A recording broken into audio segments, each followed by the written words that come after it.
Halo teman-teman sejawat, para calon nurse kebanggaan. Gimana persiapannya? Selamat datang ya di sesi simulasi uji kompetensi nasional khusus buat stase keperawatan medical bedah atau KMB.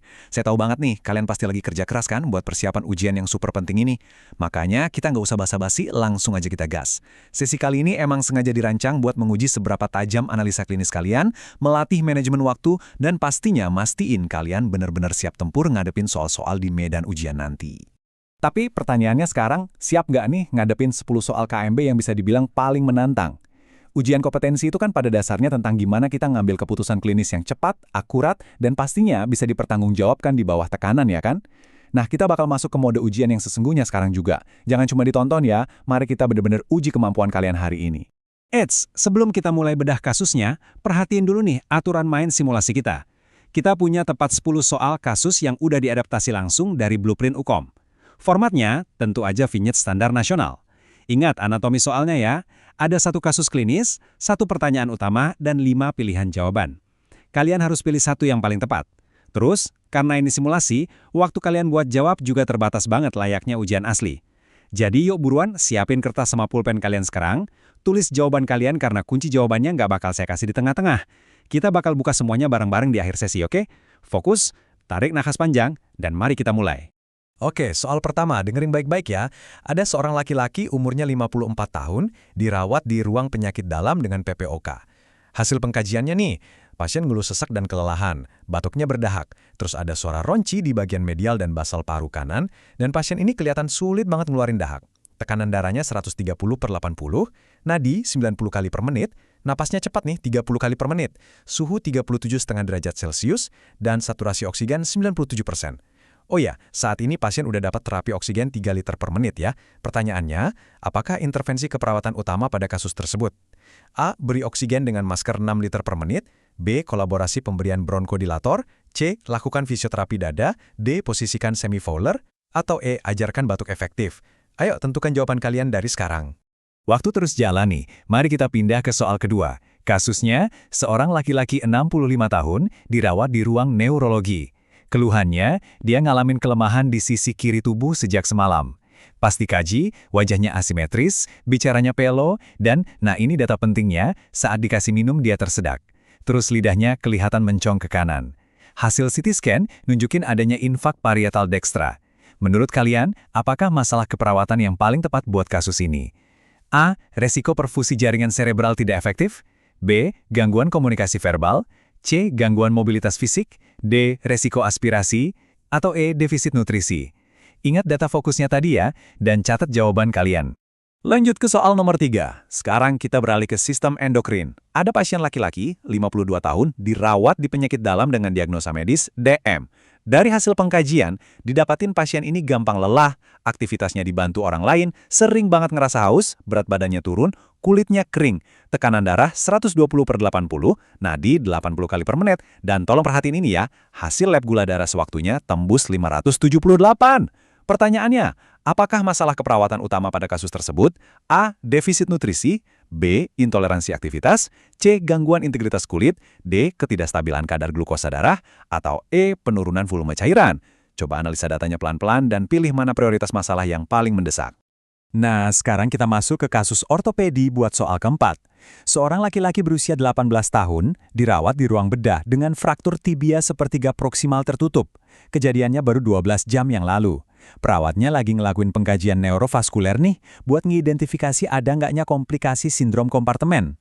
Pertanyaannya, apakah data fokus pada kasus tersebut? A. Eritema pada area fraktur. B. Edema pada sekitar area fraktur. C. Perubahan warna kulit dari pucat ke sianosis. D. Nyeri progresif yang tidak hilang dengan analgetik. Atau E. Daerah di sekitar lokasi fraktur terasa lebih hangat. Coba dipikirin secara kritis. Apa sih tanda kardinal dari sindrom kompartemen itu? Langsung kunci jawaban kalian ya. Masuk soal kelima, kita udah ada di pertengahan jalan nih. Jaga terus konsentrasinya ya. Ada seorang perempuan usianya 45 tahun dirawat di ruang penyakit dalam dengan CKD atau gagal ginjal kronis. Hasil pengkajiannya ada edema di ekstremitas bawah, intake cairannya 1000 cc per 24 jam, nah tapi urin outputnya cuma 100 cc per 24 jam. Tekanan darahnya lumayan tinggi, 160 per 90, nadi 88 kali per menit, napas 28 kali per menit, dan suhu 37 derajat Celcius. Pasien ini rencananya mau dihemodialisis. Pertanyaannya, apakah pengkajian selanjutnya pada pasien tersebut? A. Kaji adanya bunyi napas tambahan. B. Kaji adanya kenaikan berat badan. C. Kaji nilai ureum dan kreatinin. D. Kaji kadar hemoglobin. Atau E. Kaji kecemasan. Coba evaluasi soal sirkulasi dan cairan pada ginjal tadi, terus pilih langkah pengkajian apa yang selanjutnya paling pas. Oke, lanjut soal nomor 6. Waktunya nguji kecepatan hitung klinis kalian nih.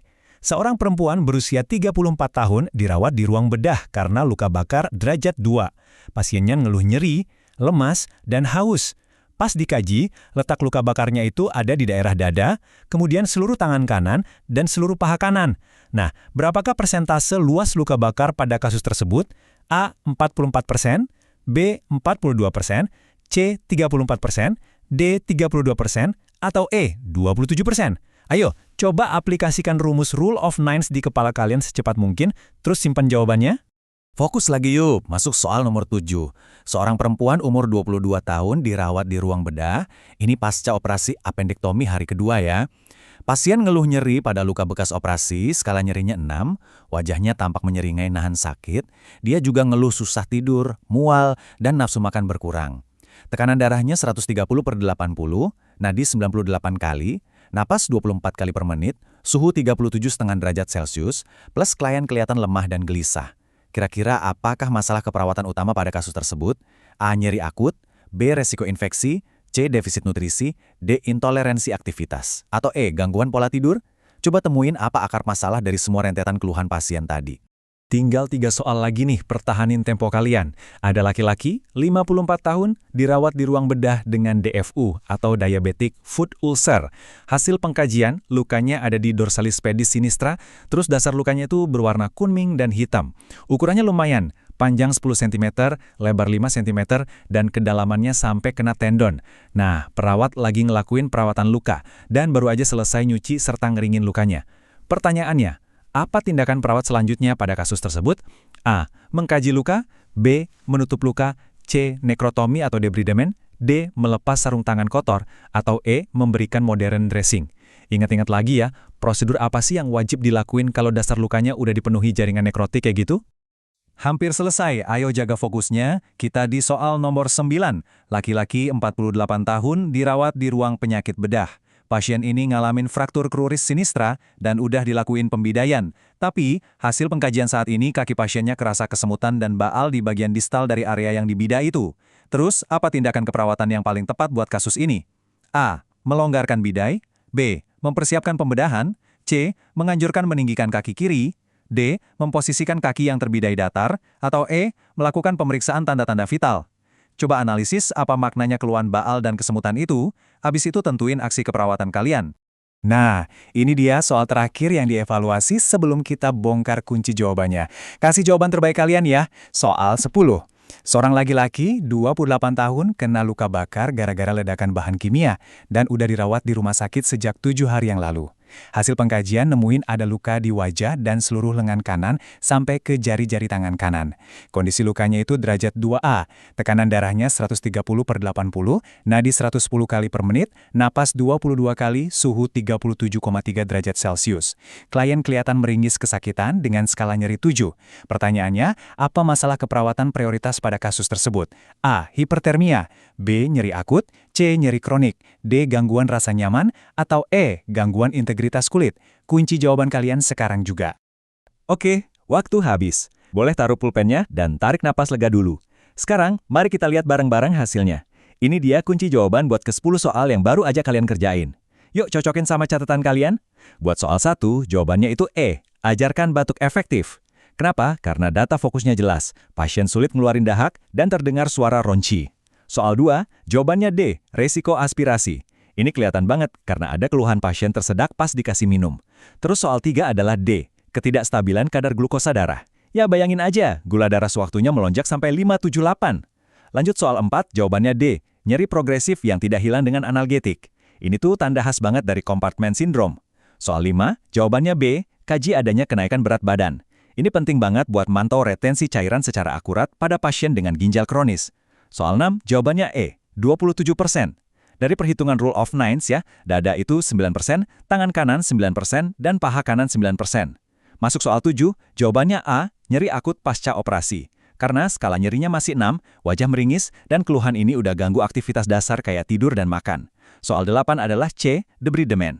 Tindakan ini emang harus dilakukan sesudah pencucian luka kalau dasar lukanya berwarna kuning dan hitam. Soal 9, jawabannya A. Melonggarkan bidai. Ingat ya, kesemutan dan baal itu indikasi kuat kalau sirkulasinya terhambat.